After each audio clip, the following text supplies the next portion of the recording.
We now request Mr. Utkarsh Gohil to kindly escort our chief guest, Mr. Jitendra Nikhari sir, to the dais.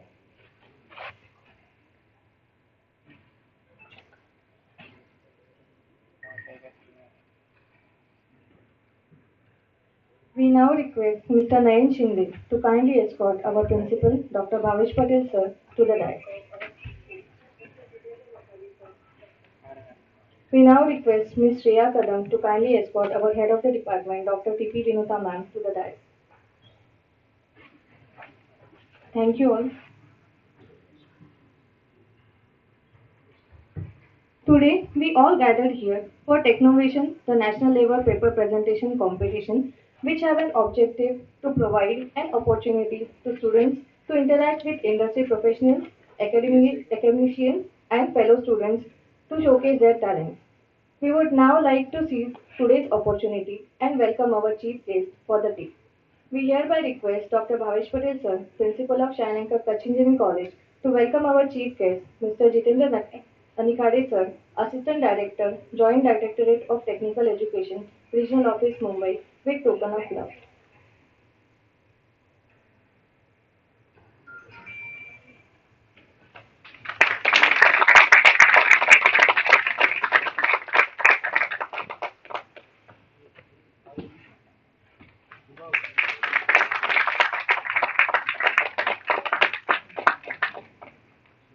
Thank you, sir.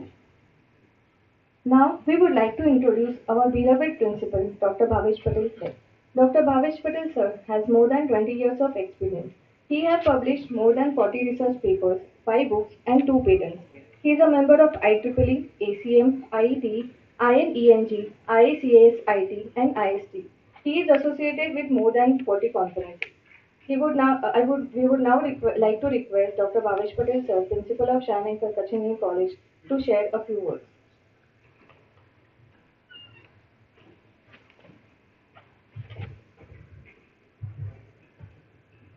Very happy morning to all of you. Mr. Nikhare, today's chief guest from the Joint Director Office, Dr. Vinota, Dr. Kotak, all heads of the department, deans, registrar, dear students, and the participants. It gives me indeed a great pleasure to see all of you here after the long pandemic time. That shows that the spirit and enthusiasm is being continued with the more and more energy that is visible not only in offline but also in the online mode, as most participants and the speakers and the judges join online to this event. As it is a national level technical paper presentation, we have received a tremendous response to this,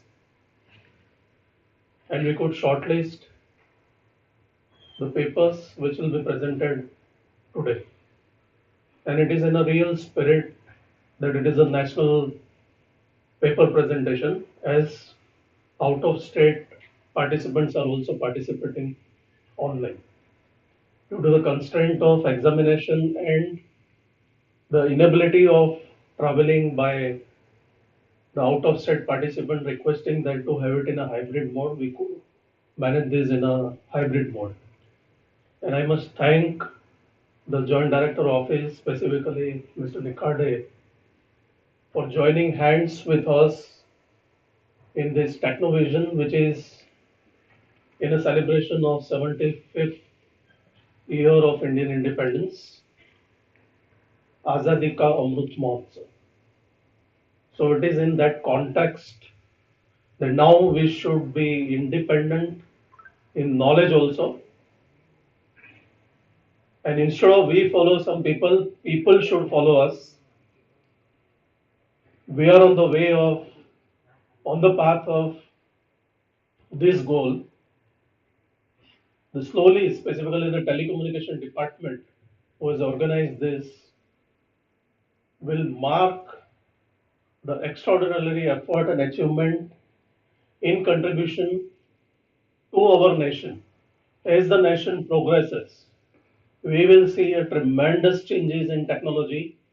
And I'm happy that all those who are presenting papers are in a way to participate, contribute constructively in development of nation in this specific mark of 75th year of independence of India.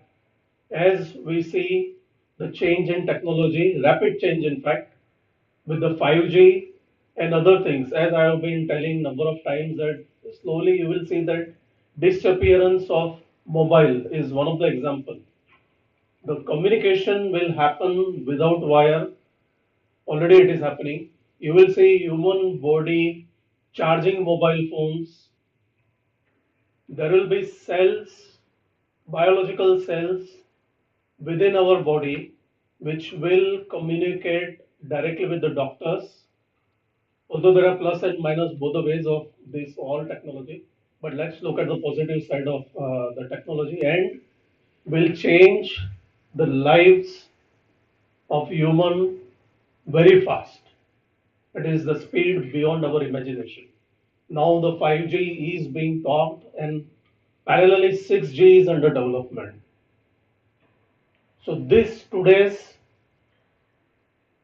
competition will way ahead, and I request all the participants to make use of this knowledge, which otherwise will take months together to gain. If you have to read a book of 1,000 pages, it takes lot of time. But if somebody presents and gives us a nutshell, it is very faster. So at the end of day, you will learn lot many things, which otherwise would take lot of time. So use this networking and move ahead into the technological area of your interest. And as the government of Maharashtra, Director of Technical Education and the regional office and the institute all are together to take you ahead, then sky is only the limit. And let us hope that every paper will come out as a winner, as the participation itself is a winner. I thank all the judges, specifically Mr. Tiwari, Dr. Tiwari, who will be delivering the keynote speech, who has agreed in a very short span to uh, spend his precious time and share the knowledge of his domain. His expertise in the domain of telecommunication and nuclear power energy, which is very much in need because we all are realizing now that power is the actual power. Because without the power, that is the energy or a light, we can't do anything. So he is going to throw a light on how the energy of nuclear energy and the telecommunication come together and help in development.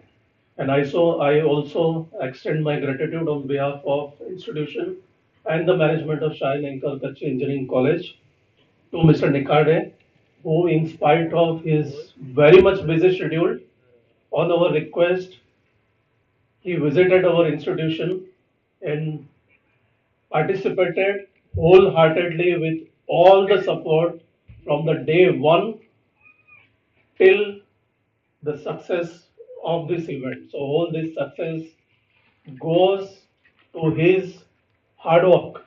So I must thank him and the Director of Technical Education and Mumbai region for the support and making this event successful. And no doubt the participants also, because without participation it would have been not reached to this level. So thank you all, thank you indeed, and all the best. Looking forward with more energy and power in evening with the knowledge shining, which will make shine this auditorium and the building itself. Thank you.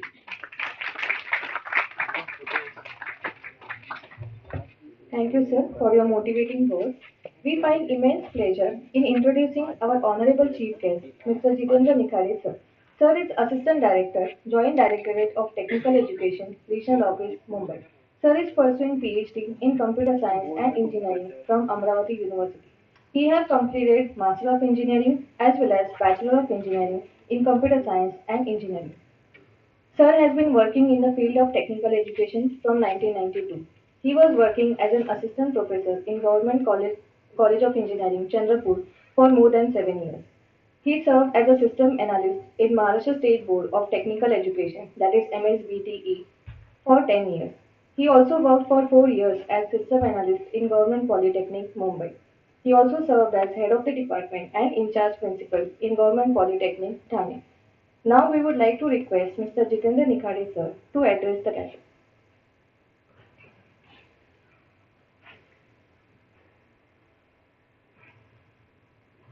Thank you, ma'am.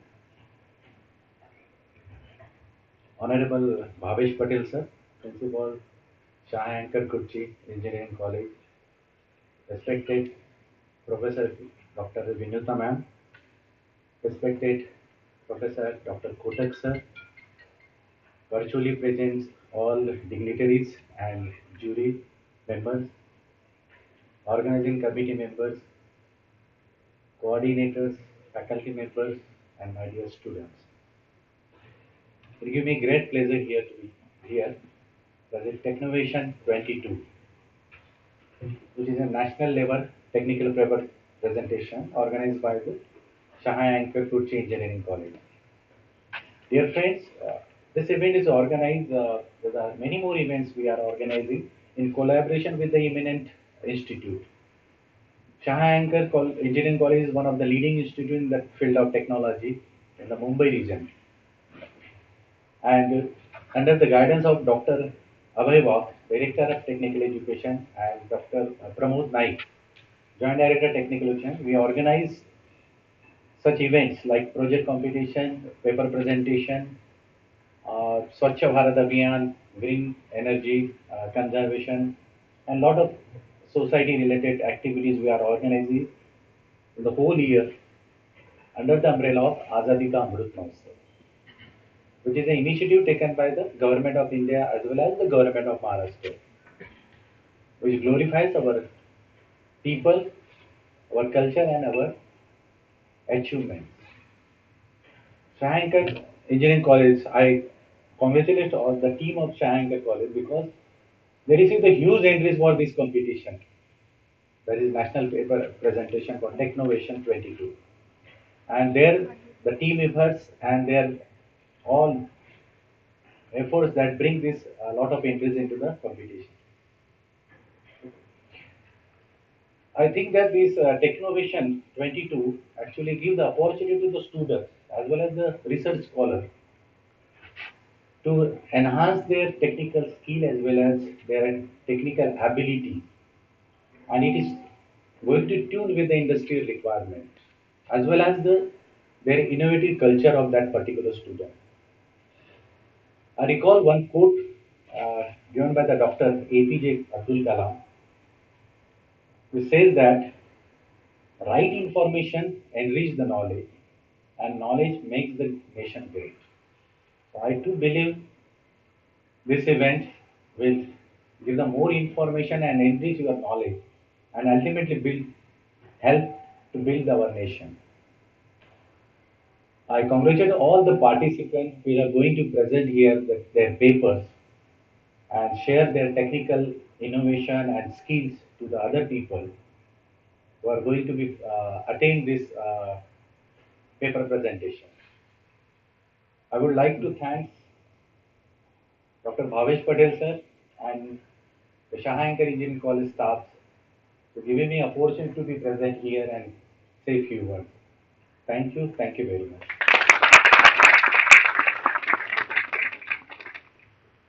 Thank you, sir, for enlightening us with your inspiring words. Now, I would like to request all the dignitaries to kindly take their seats in this auditorium so that we can make the arrangement for proceeding of the lunch.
Now we would like to request all the dignitaries to kindly come on the dais for launching the proceedings of Technovision 2022.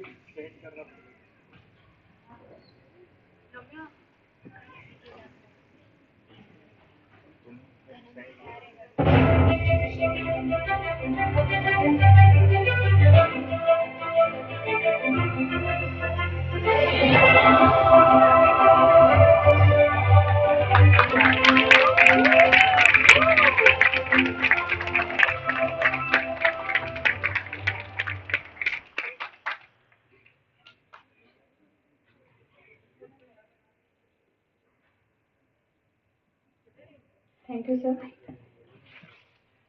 We are grateful to have with us today Dr. A.P. Tiwari sir as a keynote speaker. On behalf of Shayankar Kutchhi Engineering College, we would like to welcome for Technovation 2022 with a sampling. Kindly accept the sampling, sir.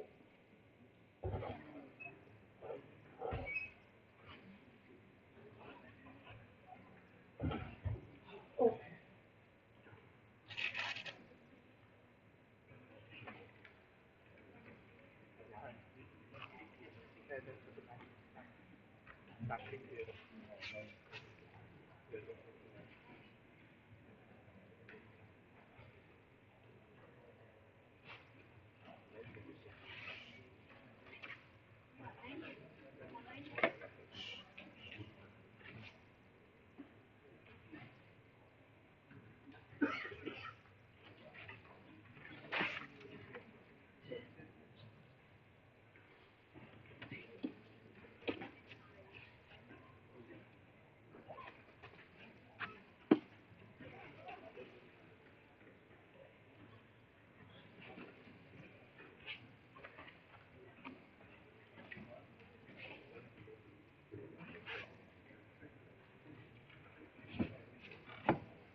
Excuse me, Rohan, I'm not able to hear anything. If something is awaited from my end, please.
We are grateful to have us today, Dr. A.P. Tiwari sir, as a keynote speaker. On behalf of Shah Kutch Engineering College, we would like to welcome you, sir, for Technovation 2022 with a sampling.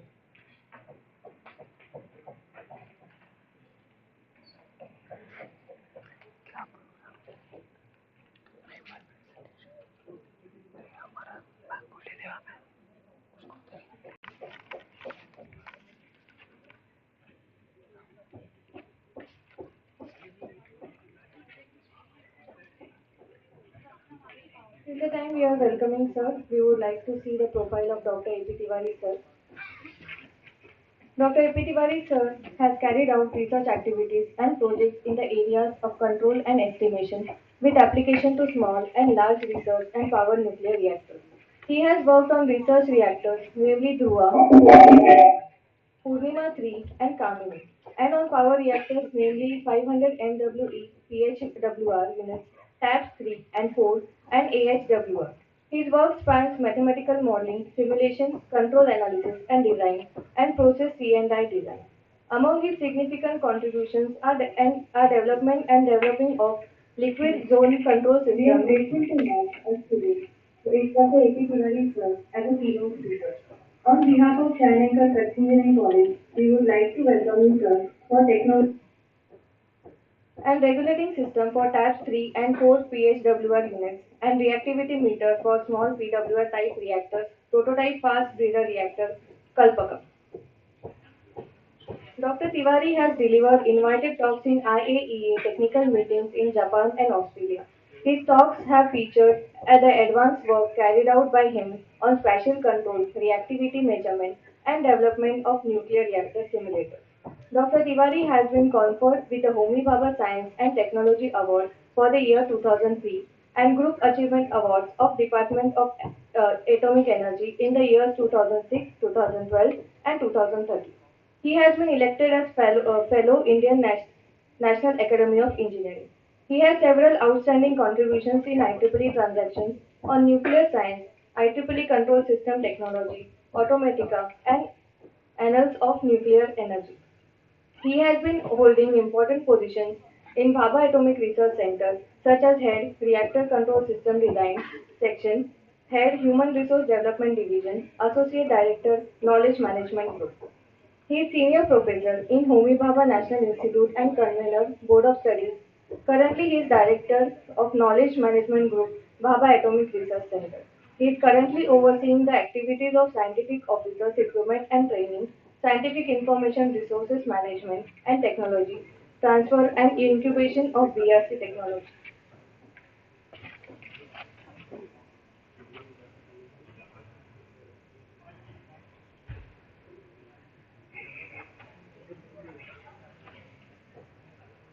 Welcome you, sir.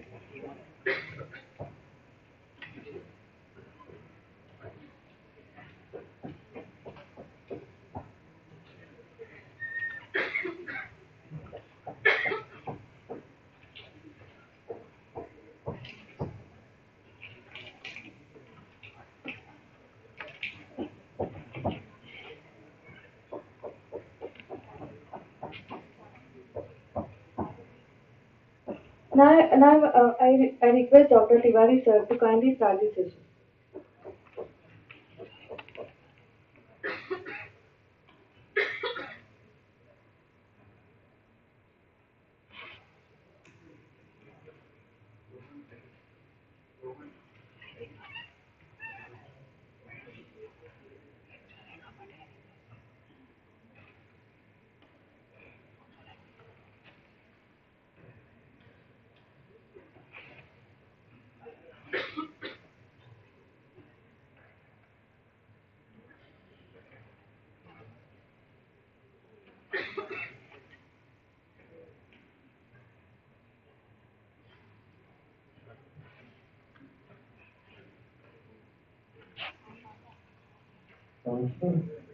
Share your screen and share your screen and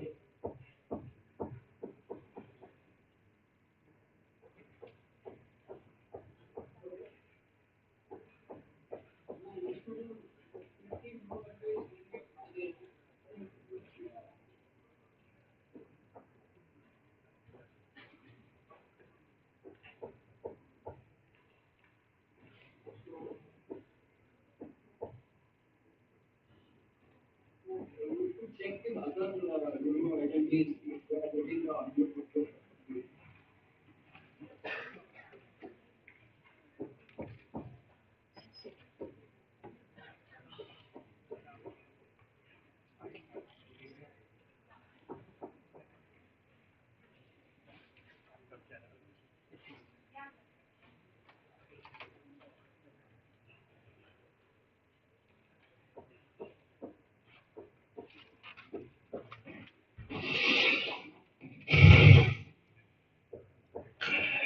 I hope my audio and video are reaching at the other end.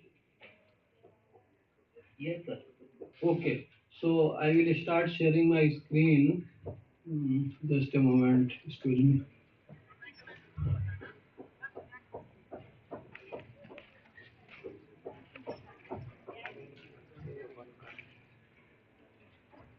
So could you please confirm that screen is visible at your end in the full screen mode? I think so. Yeah, okay. So anyway, from that side, I am not getting a clear voice, but I hope my voice and video both are reaching very clearly at that end. So with that assumption, I start my talk. So respected Dr. Abhay Wagh, Director, Department of Technical Education, Maharashtra State. Shri Jayanti Bhai Chawda, Chairman, Mahavir Education Trust. Shri Pramod A. Nayak, Joint Director, Directorate of Technical Education, Maharashtra State. Shri Naveen Bhai Shah, Managing Trustee, Mahavir Education Trust. Dr. Bhavesh Patel, Principal, Shah and Anchor, Kutchhi Engineering College. Shri J.R. Dikhade, Assistant Director, Technical, Joint Directorate of Technical Education, Regional Office at Mumbai, the Chief Guest of the today's function. Organizers of the Technovation, National Level Paper Presentation Event, dignitaries and participants, students and faculty, ladies and gentlemen. A very good morning and my best wishes on the occasion of Azadi Ka Amrit Mahotsav. At the outset, I thank the organizers for giving me this opportunity to present my thoughts through the keynote address titled Writing Scholarly Articles, Sharing Publishing Experience in Nuclear Journals. This I pay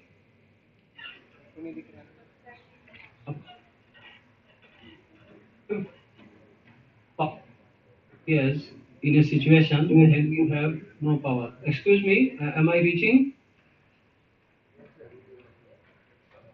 Oh, I got some disturbance, that is why. So, due to Dr. Homi Jahangir Bhabha,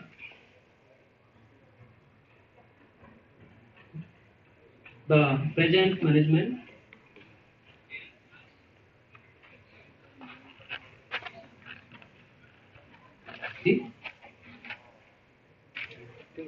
and Dr. A.K. Mohanty, Director, Bhabha Atomic Research Center, who have kindly allowed me to make this keynote presentation. Well, DI has produced some great speakers like Dr. R. Chidambaram, Dr. Anil Kapotkar, Dr. Ravi Bhushan Grover. I am nowhere near them. I am still learning the art of speaking.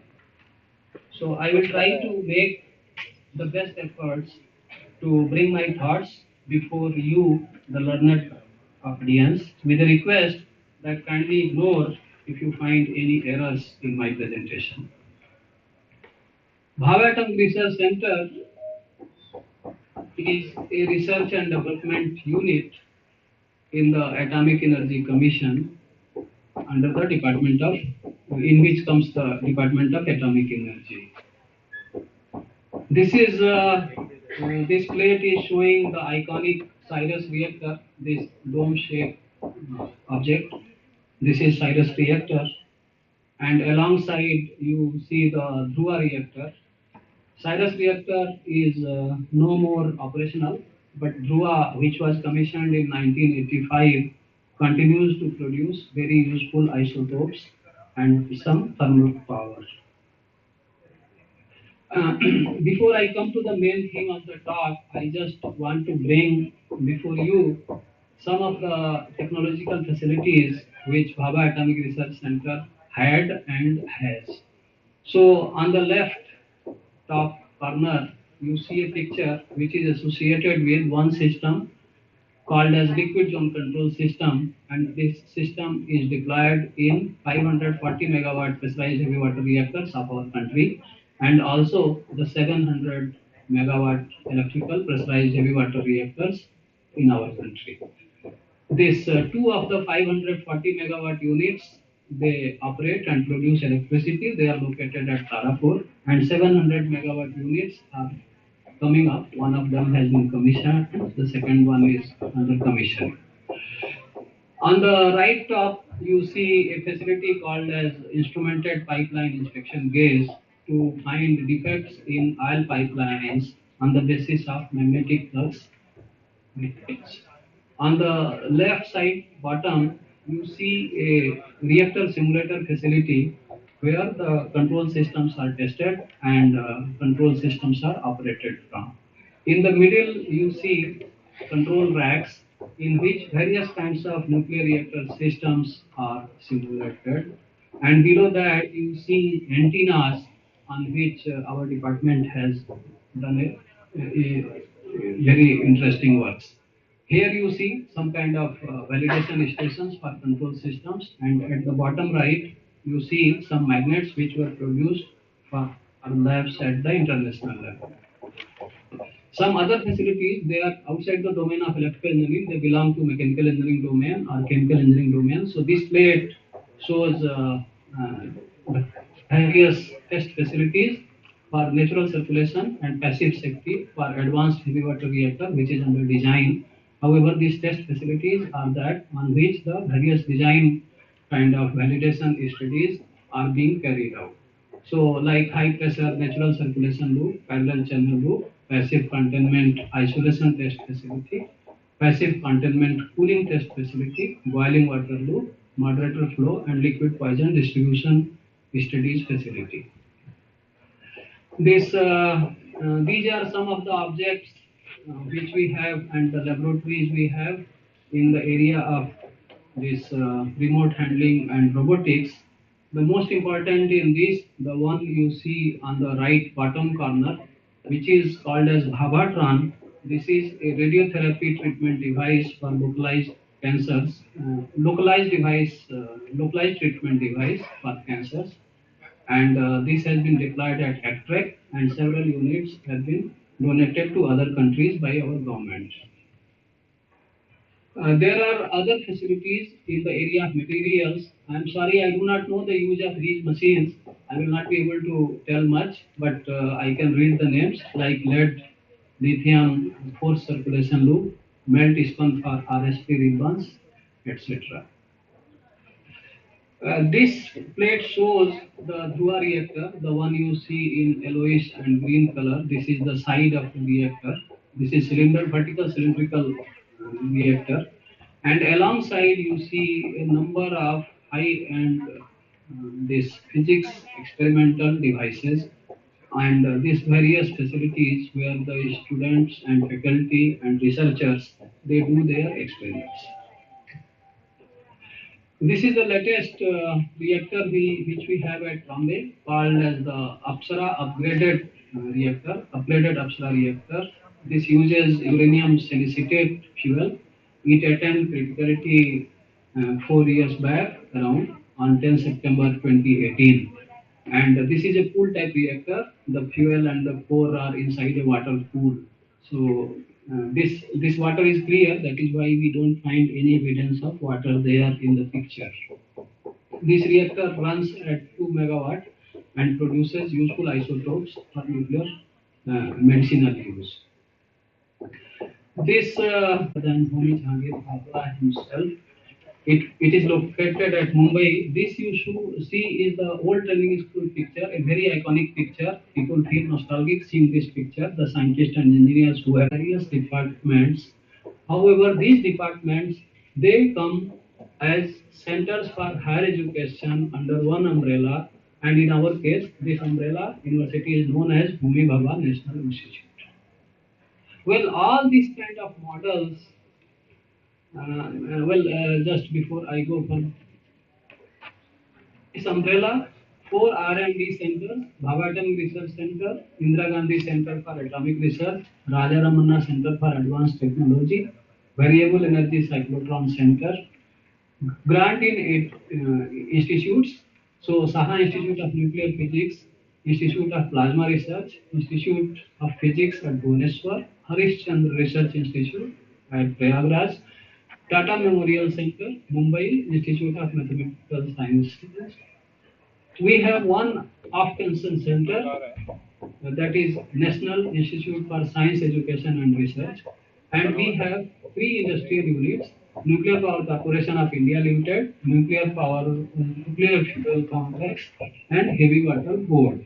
So the idea is that these centers, training schools, provide that training, and employment takes place at all the R&D units and the industries, guaranteed employment to the students selected in some of the programs.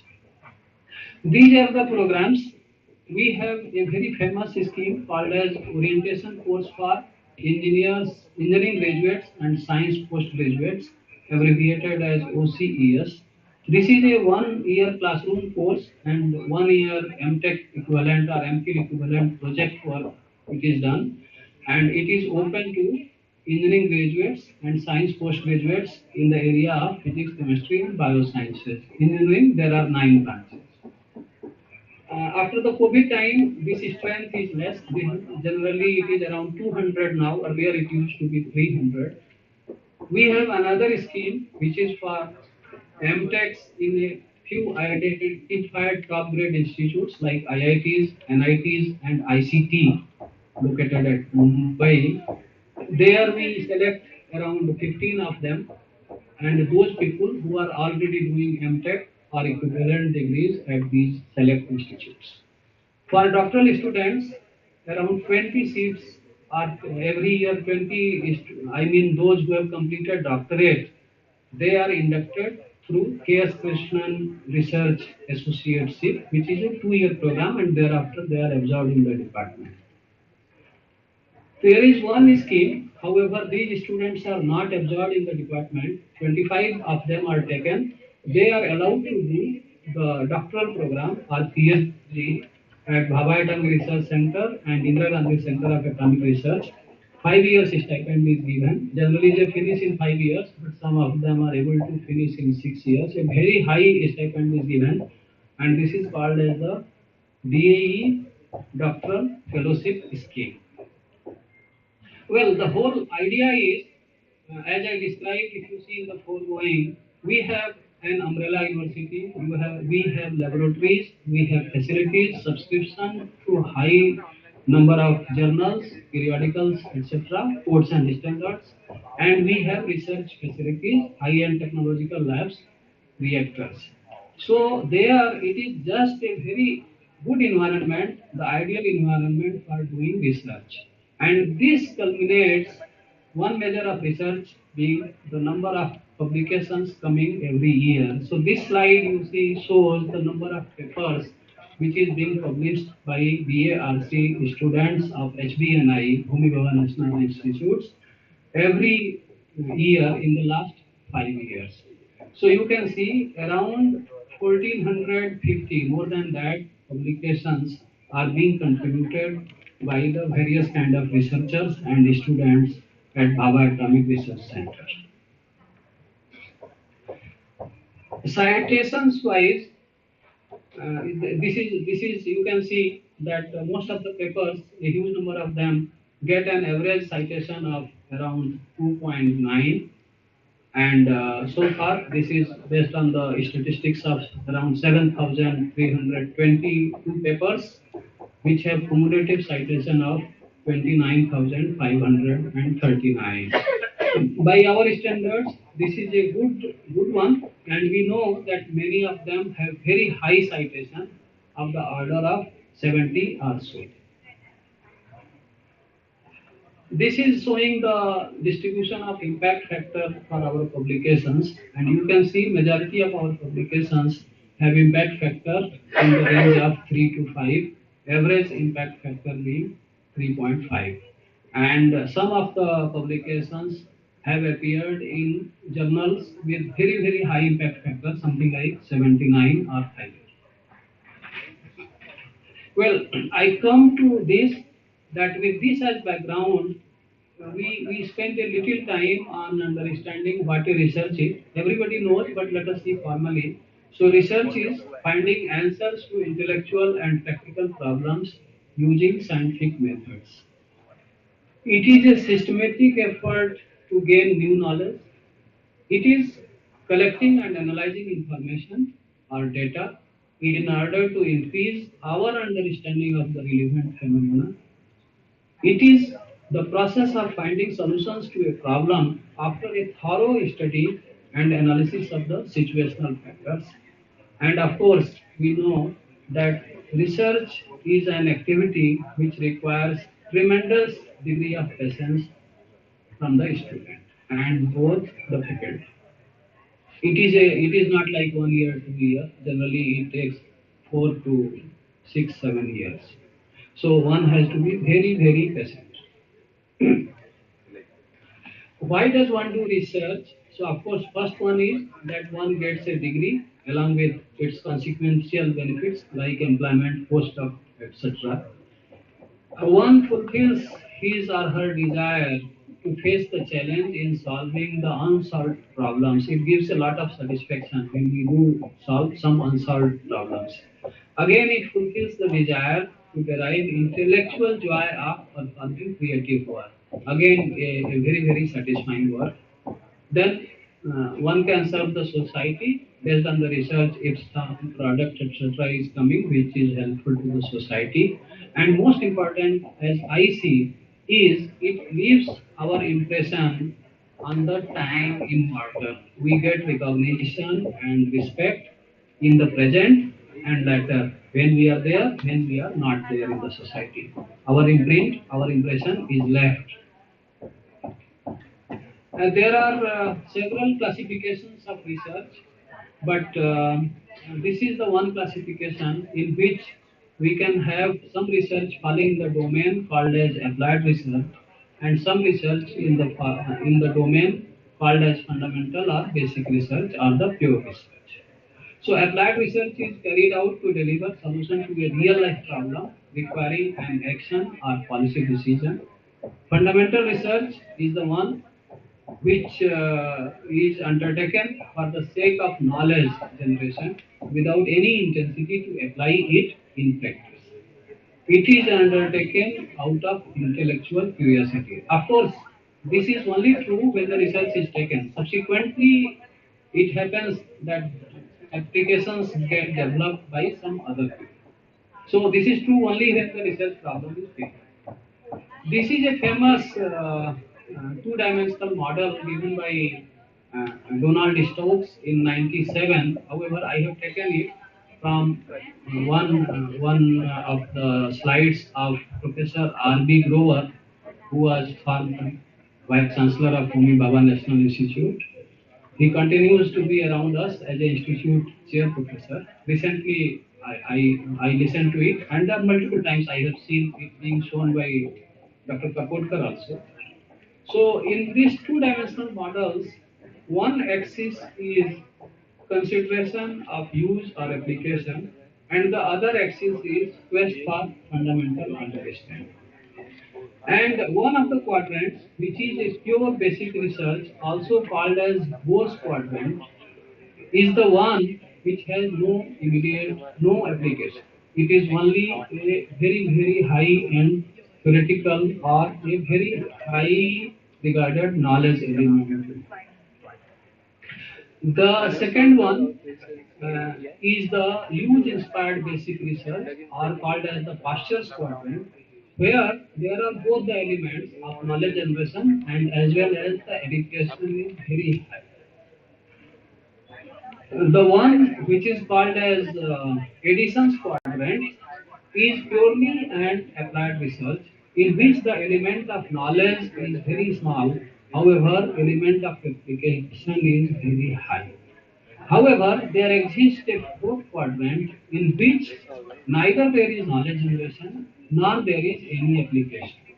This is research being done for the sake of doing research, and this should be avoided. We should not try to do something which doesn't have any knowledge generation or any application. We should generally remain limited to these three quadrants. And this is again I have taken from Professor Goa. So there is something called as academic research, and then the other one called as the post-academic research and development. So both academic research and post-academic R&D can have epistemic and use objective or outcomes. Both can be having theory as well as application. Dominant objective in case of academic research is epistemic, and it may or may not be a scheduled activity. It sometimes is a optional.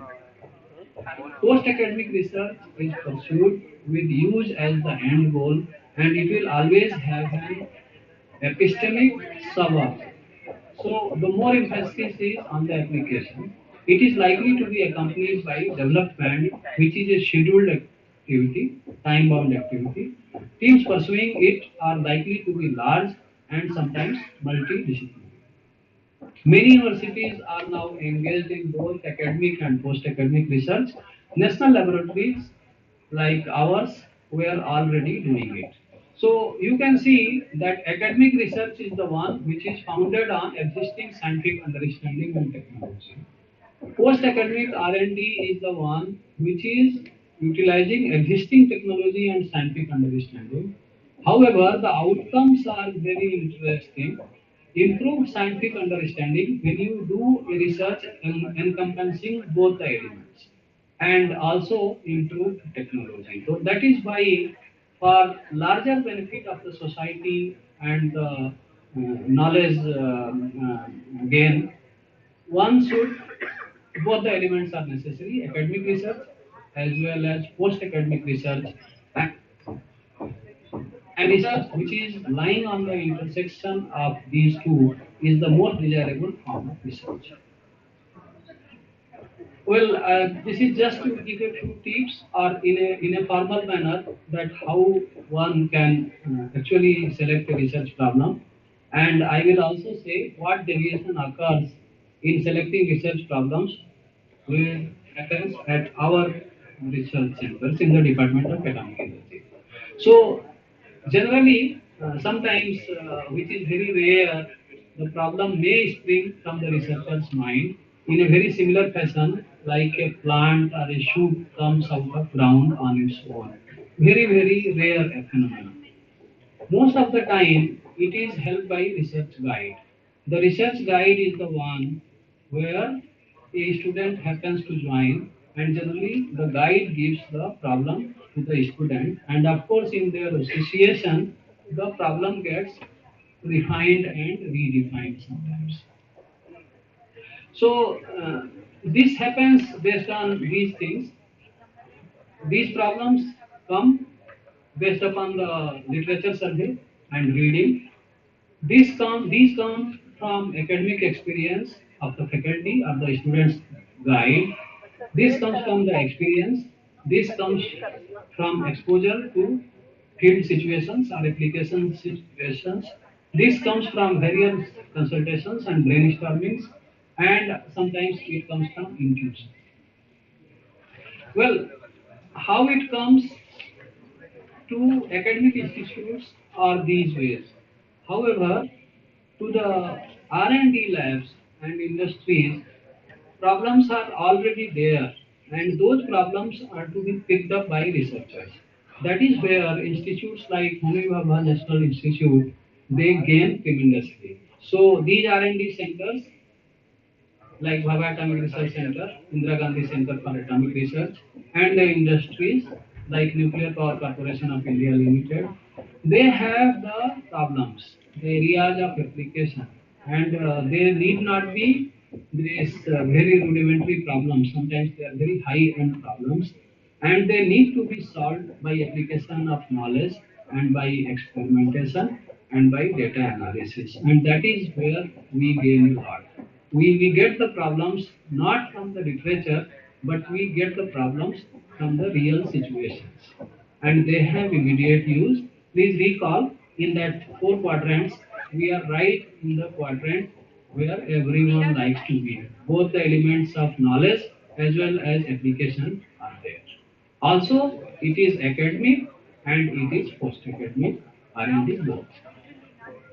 So, just to continue in this, while a problem is being picked up, one should not try to solve a problem which is over investigated or a problem of controversial nature. Very specialized problem or very vague problem, they also should be avoided. The subject should be familiar to the student and the research should appear feasible, otherwise time will pass and nothing will happen. The subject should be the important in the scientific and technical community, and most important, we should take into account because the institute where the student joins, there must be facilities. So we should take into account the qualifications and training of the researcher, then the cost involved, the time involved, and stipend, etc., which may be available during the tenure of the research of the student. These are the early, I mean, through these simple graphs, I want to bring out how a person comes to know that the other person or he or she himself has some inquisitiveness or some motivation towards doing research. So let us look at the top left graph. It is two variables x and y plotted y against x. So this blue graph is the ideal characteristics x is equal to y. So let us say some instrument should have this calibration which is linear and it is covering the entire span from the minimum or 0 to the maximum up, and it should be ideally like this at 45 degrees slope.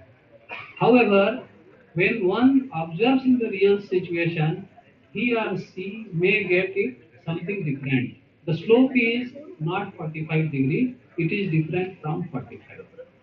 And that is the time when the person starts thinking what could be the reasons for it. Whether he has to do some recalibration or whether he has to look at the design or whether he or she has to look at the environmental factors affecting this, that is the element of inquisitiveness which actually motivates the research. These are the early indicators that a person has inclination to perform research when he or she starts thinking these kind of things. Another one is similar. It is probably desired that the variable should be 60-degree irrespective of what is the situation. However, sometimes it is above 60, sometimes it is below 60, sometimes it is exactly 60. It may happen in systematic manner like this, or it may happen in unsystematic manner. However, it is for quite some time for the period of observation, it is above 60. Now, various thoughts, excuse me, various thoughts, excuse me, I am getting a lot of echo. So various thoughts come to the researcher's mind that whether it is again the effect of errors or wrongly installed instrument, or actually it is some phenomena of physics or thermohydraulics or various materials, etc. So this kind of things also show if that person gets these questions and he is not satisfied by just recording the observations, that means he or she has research inclination. Another situation could be this, that the independent variable is increasing and the dependent variable is also increasing, trend is matching, however, their values are not exactly matching. And if one starts thinking to find the reasons, then that means that person has some inclination to research. These are the basic qualities of a researcher which from the initial stages itself are evident.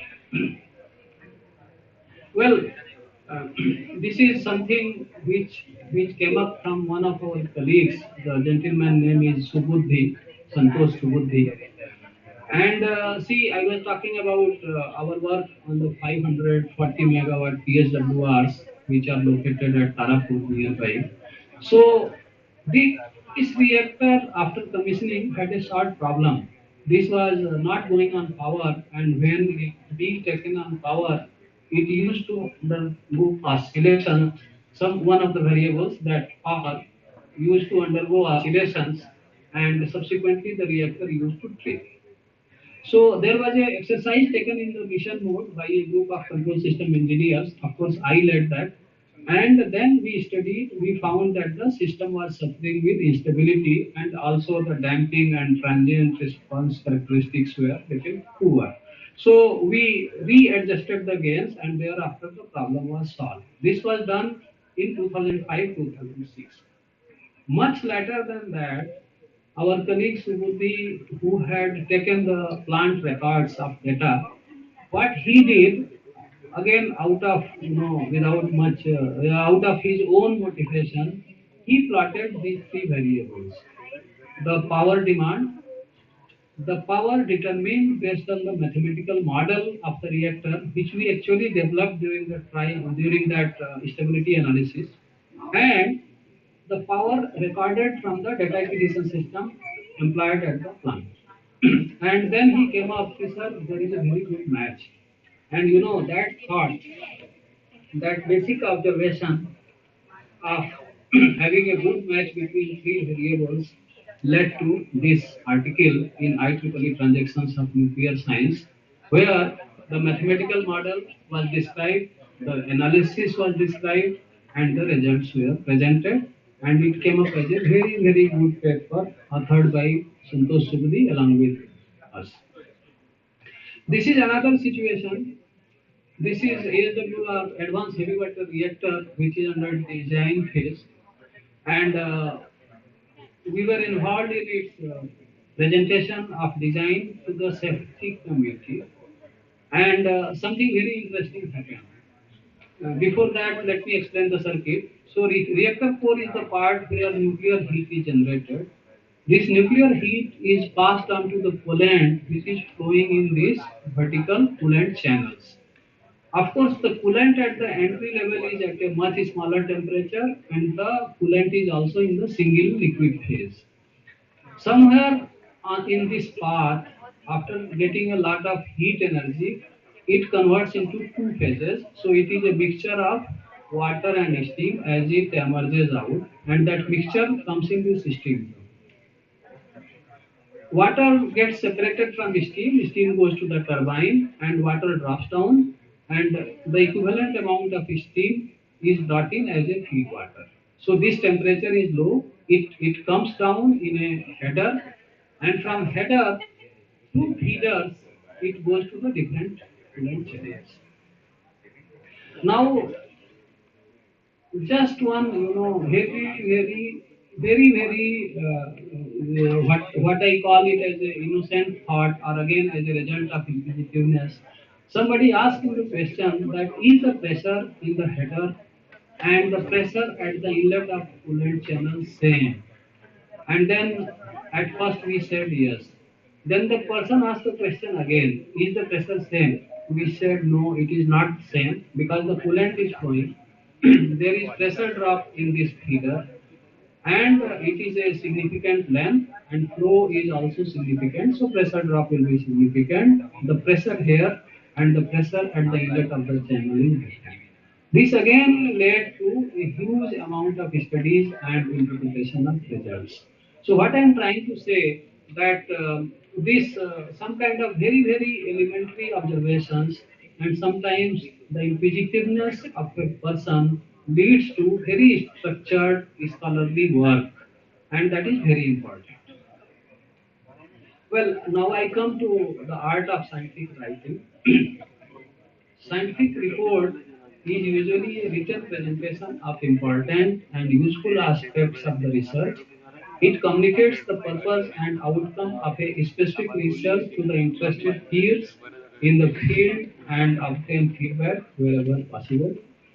There can be multiple types of reports, like a research paper, which is published in a journal or a scientific or technical magazine or in a conference proceedings at national or international level. PhD thesis, which generally encompasses multiple research papers, is a report of the entire work done by a researcher during his or her tenure as a PhD student and submission which is done to the university for the award of a doctorate degree. It contains original contributions demonstrating the researcher's original thinking and expertise in the topic of the research. Little less than PhD thesis and research paper are MPhil, MSc engineering thesis, and MTech thesis or dissertation. And one thing having much less quantity of theoretical and experimental work is a project report where the original contribution is less, however, it has a high value of application. So, essentially, the purpose of writing a report or purpose of documenting somebody's work is essentially summarized in the top line that aim is to preserve knowledge and to disseminate knowledge to the other users of the report. So, a report essentially adds a new information to existing theory or direction. It helps in solving another research problem. If it is not documented, somebody else may try to solve the same problem. So it helps to avoid duplication of same research by multiple groups, and it helps to validate the correctness and originality of the research. These are the motivations one must document his or her work done. Of course, these are the features of a good documentation. The presentation must be of very good quality. The organization of various chapters and sections must be very proper. Accuracy and clarity should be very high. It should be free from any contradictions and any confusion in findings. Representation has to be totally unbiased, and most important, these two, that a report or a document must be free from plagiarism and it should be based on very sound ethical practice. In the next two slides, I explain these two parameters. Before that, how one prepares the report in actual practice. So the idea is that we should know what we have to present in the form of the report, and then it must be based on logical relationship between different parts of the report. The flow should be very smooth as regards the content. Presentation should be very, very continuous. And of course, at various stages, inputs from experts, peers, and mentors need to be taken while writing the report. So generally, there are three stages. The first stage is where all the authors or the author, if he is a single author, sit down and they prepare the sketch of the report, converge upon the broad content of the report. Then a first draft is prepared and several intermediate drafts are prepared. We have seen in our situation sometimes as many as 28 drafts before it comes to maturity in the form of final report. So there are several stages of rewriting, redoing the evaluation, polishing the language, plotting the drafts again, sometimes analyzing the data again, collecting the experimental data again. Various things are done and redone. Some derivations are checked again and again. So these are those various points. So identification of unclear points, superfluous statements, superfluous equations, expressions, they need to be identified and cleared from the report. The graphics and tables must very smoothly integrate along with the text. Coherency in the arguments should be there, and conclusions must be accompanied by logical representation in the work. This should be logical presentation of the work in the report. There must not be repetitive sentences, neither there should be any duplicate notations or abbreviations. Conflicting situations should be avoided. Sometimes the same variable people use as mass, sometimes the same variable people use maybe some kind of slope. So those kind of situations are to be avoided. Abbreviations, same abbreviations sometimes have multiple meanings, that should also be avoided. Conclusions must be related to what is stated in the report only. Something should not come out from outside of the report. And then this is important for maintaining ethnic work and based on sound practice, that all the references must be cited, related work must get acknowledged, must find place in it. This is something we face a lot. Most of the students these days, they are very casual in writing, and grammar work. Grammar is really very poor. Spelling is also sometimes very poor. And this is one reason multiple iterations take place between the first draft and the final report. But that need to be done, because without that it cannot get published. So just to bring out some examples, this is one of the publications involving me, and I want only your attention on first sentence of the abstract. The paper presents the design of a near optimal linear regulator for controlling xenon-induced spatial oscillations in a large pressurized heavy water reactor. The sentence originally was that the design of a near optimal linear regulator for controlling xenon spatial oscillations in a large pressurized heavy water reactor is presented in this paper. That was not right. So, after changing the form, what was suggested that this paper presents the design of this. However, finally, my professor suggested that no, this word is not looking good. It should be the. And the moment we put the word the here, it read so beautiful. I still enjoy reading this first. This is another example taken from one of the papers that I find as reviewer many manuscripts which come to us, that authors they stop somewhere here, which is shown by the yellow highlighted under the yellow box. So somebody plots a graph or puts the table and then writes, it is observed that the one variable, which is total power here, total power computed from model is in very close agreement with the measured value. These kind of adjectives, if it stops here, don't serve any purpose. Because qualitative indicators about the result, they don't get any merit in the scientific work. So it needs to be made quantitative. So the moment you say that in very close agreement, the justifying point is this, that the total power and percentage deviation remain within this and this bound. They do not go outside those bounds. So my suggestion is, which is of course liked by any reviewer or any mentor, that don't stop by just qualitatively stating something. And of course, avoid using superlatives, that excellent agreement, etc., great agreement, and stuff like that. Please be quantitative. That is one. Other thing is, it is better that you go on and build the reasons, that if the deviation occurred, then what could be the reason of deviation. So if you see, it follows by this kind of a sentence, that the most important reasons are the deviation between the simulated ZCC water level and the measured level are discussed in the topic. So that gives a complete picture to the reader. These kind of interpretations must be presented in the scientific writing, and avoiding so very high. They should be avoided. Now I come to the ethics in manuscript preparation. So only the original work should be presented, and original work alone of all the listed authors, all those people who find place as authors, they must have worked for the manuscript. Their names should come. All the findings must be quite accurate, and only the significant contributions. Don't bring the history and development parts into the scientific writing. Just the significant contributions must come.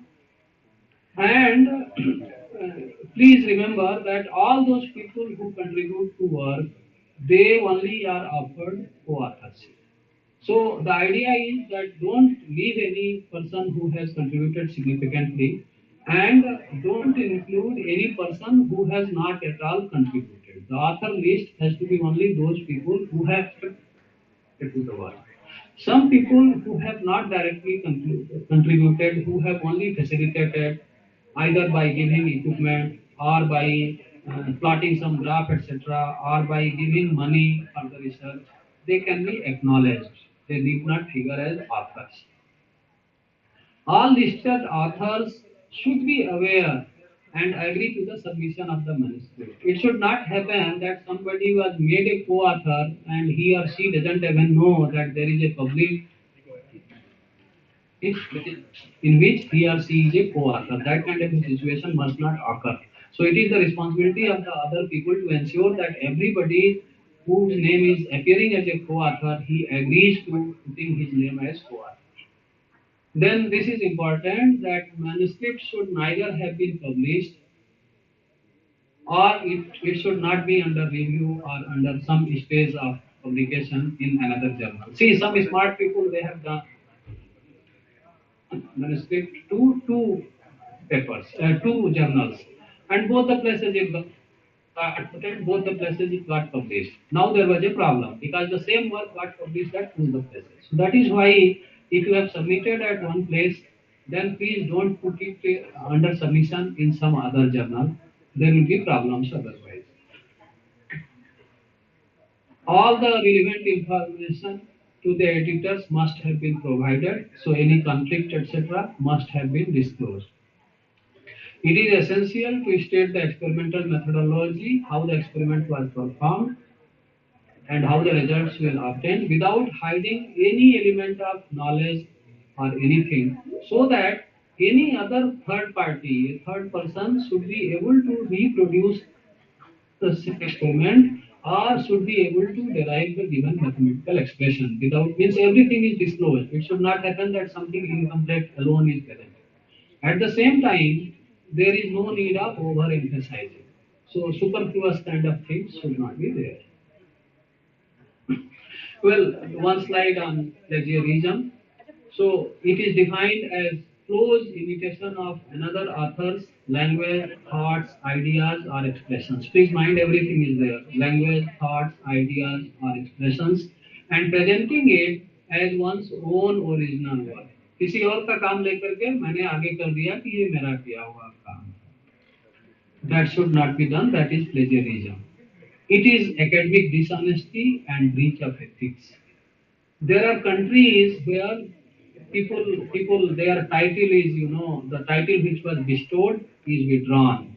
So there are, it can lead to sanctions like expulsion, withdrawal of title, and some kind of other severe career damage like stopping the increment, not allowing other students to join under research. UGC has also come up with kind of rules to regulate plagiarism. Plagiarism should be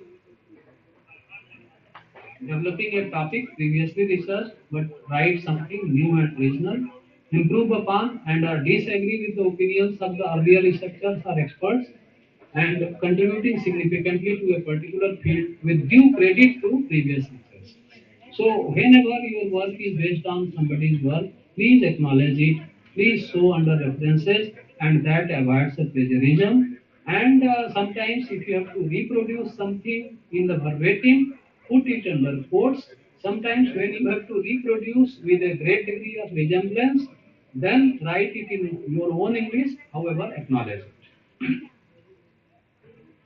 At this point, I also say that in the Department of Atomic Energy, we have a Board of Research in Nuclear Sciences called as BRNS, and it is a funding agency which funds research to various educational institutes, symposia and conferences, and academic institutes, and students can take advantage of it by applying to BRNS. Well, if I could take another 5 minutes, then I briefly want to touch on this, that those were the R&D kind of activities. But while doing R&D, our scientists come across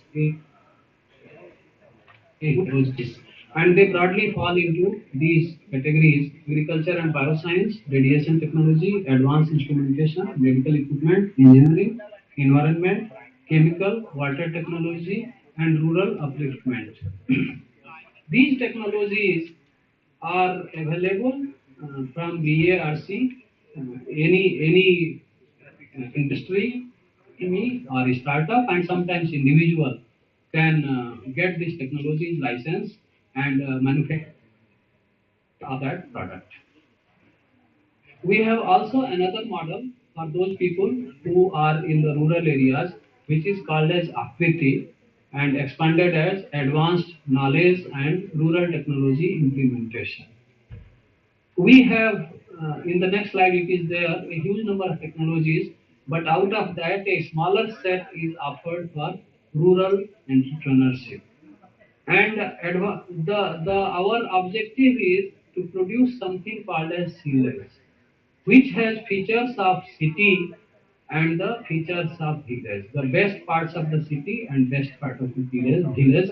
So what happens is, if some individual is willing to do some good work for the society by settling in the village, then what he did, he carries his knowledge, and villages these have very good communication and electricity availability, and so a person sitting in the village can, and our 21 technologies, one of them or many of them can be deployed for upliftment of the rural India.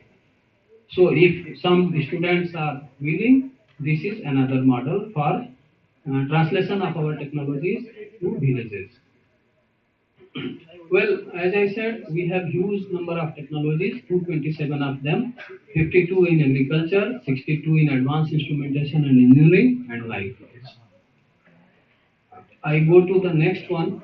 So this is showing the statistics that in last 7 years, how people or industries they have been seeking our support and taking these technologies to various industries or to rural India.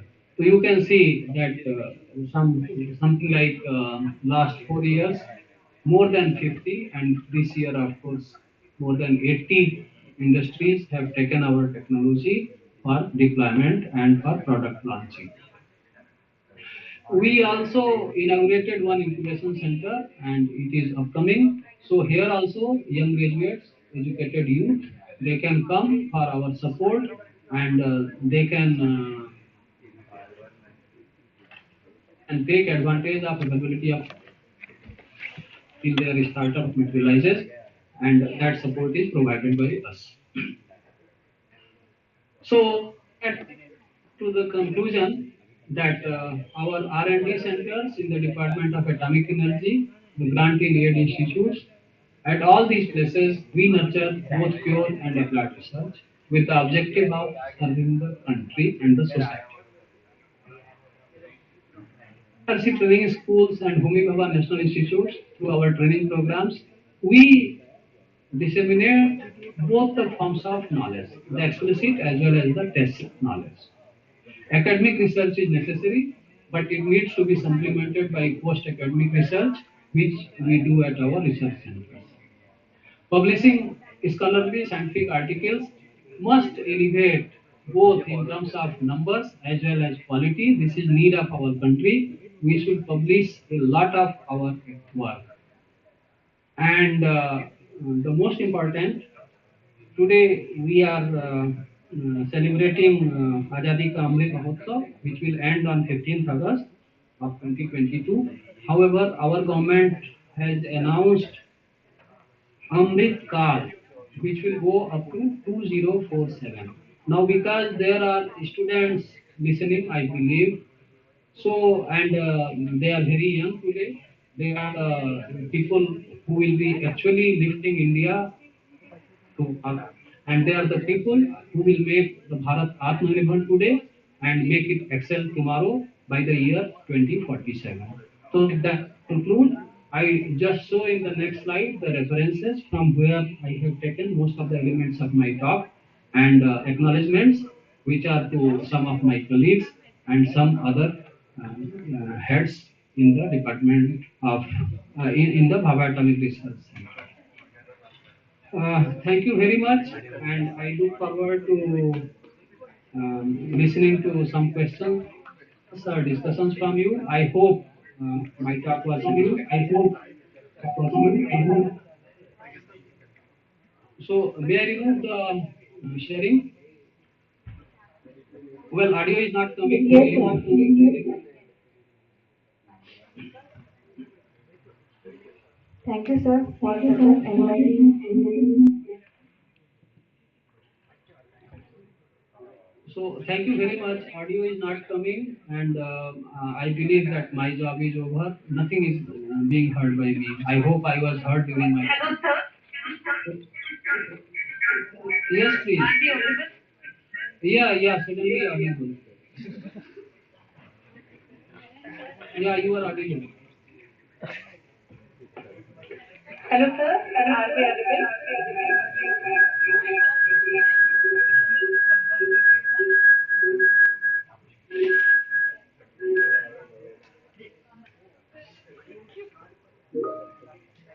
Hello, sir.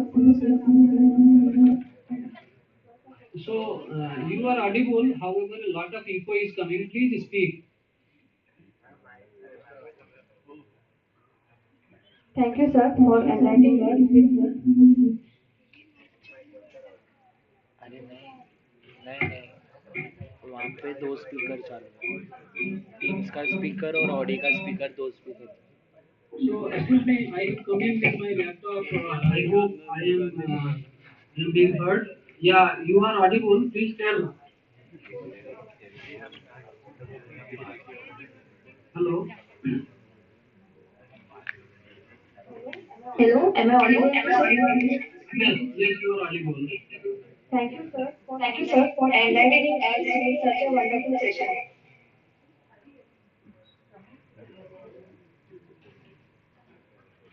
Yeah, thank you too. And I thank the organizers for giving me this wonderful opportunity. Participants, if you have any query, you can ask.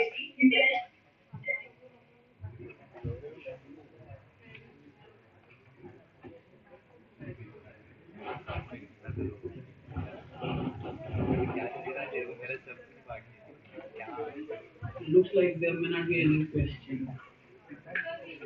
Sir, we have a person. Can we post in a chat box? Yes, please do. Yeah, sir.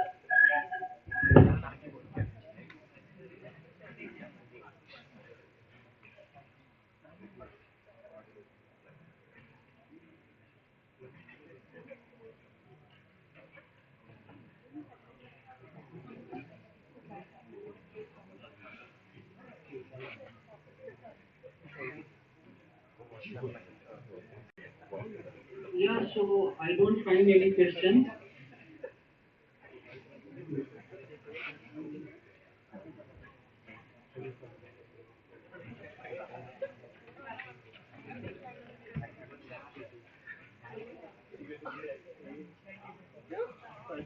Yeah. So one question is from Rohan Burgani. Now it is disappearing. So is BARC does BARC give the funding for international publications or to participate in international workshop conferences? Yes. So not BARC but BRNS. So actually one can take a collaborative research. Some professor of the institute along with the student can seek entire fund for procuring instruments, some kind of raw material, contingency, computing devices like laptops, desktops, printers, etc. And the entire fellowship of the student, including the travel funds, that mechanism is there. And one has to apply to our PRNS. The problem has to be of mutual interest of ours, Department of Atomic Energy, and of the institute. The scheme exists. Yes. So I hope I am audible at the other end. I will move to the second question, which is from Mamta Tikaria ji. Is BA no, same question was typed by both Rohan as well as Mamta. So again, a question from Rohan regarding authorship. In case of interdisciplinary field involving experimentation and algorithmic analysis, who should be the first author? Yeah, so it's a very good question, but to as we practice here, most of us, including me, that we allow the person who has done this most part of experimentation, derivations to be the first author. And sometimes if it is a student, then we allow the student to remain the first. So other people are in the order of the contribution. So the largest contributory is the first author. The second one has contributed less than the first author, and so on. However, the guide of the student, we put him as the principal author or the last author. This is the way we do it. I hope I was heard. There seems to be no other question. Hello, sir. How much mathematics is okay for It's it's a good question. So I repeat that how much mathematical expressions or mathematics is good for a paper. So what we do that of course one should not avoid the steps of derivation. Every essential step should be there. Not every step, but a good number of steps which guide the reader from the initial to the last step of derivation. However, if mathematics appeared like a parade of equations, I mean if there are too many equations which are running into several phases, then what we suggest that derivation should be placed in the appendix. So interested reader will always that and their derivations, and the other readers who are not interested in derivations will only look at the end result of a derivation. Yeah. Thank you, sir. Yeah.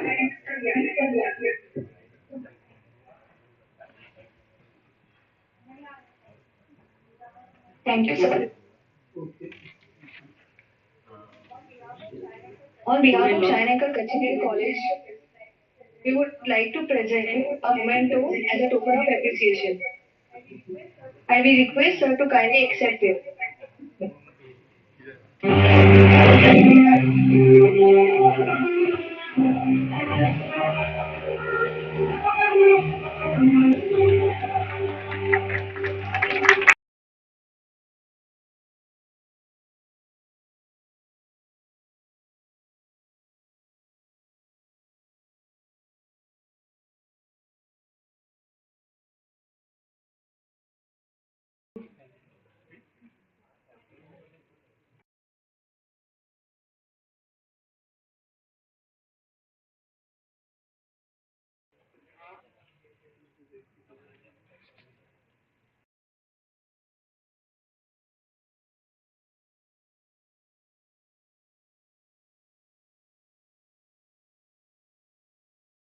The virus should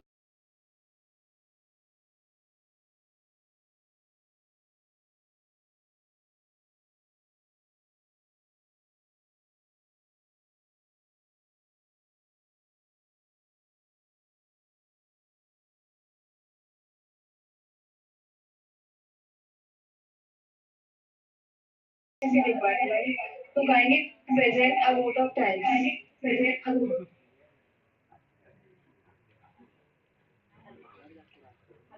Hello. Hello. Hello. Hello. Sir, from chat and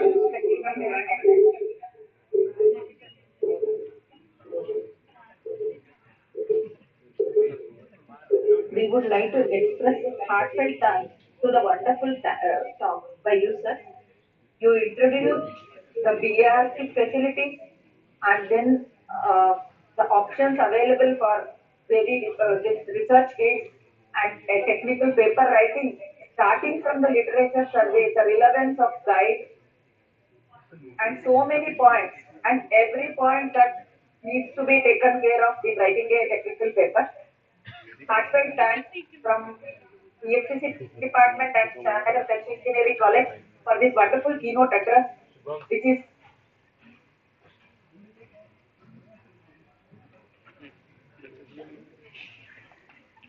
which has already enlightened us all of us. That is both the faculty.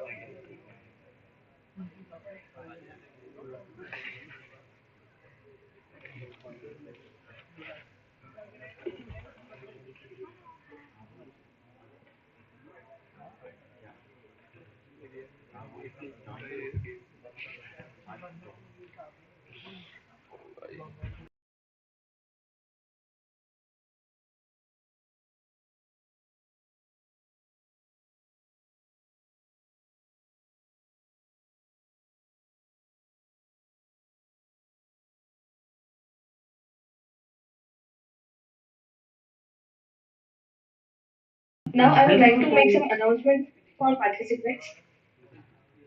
So excuse me, may I leave the meeting? Thank you very much.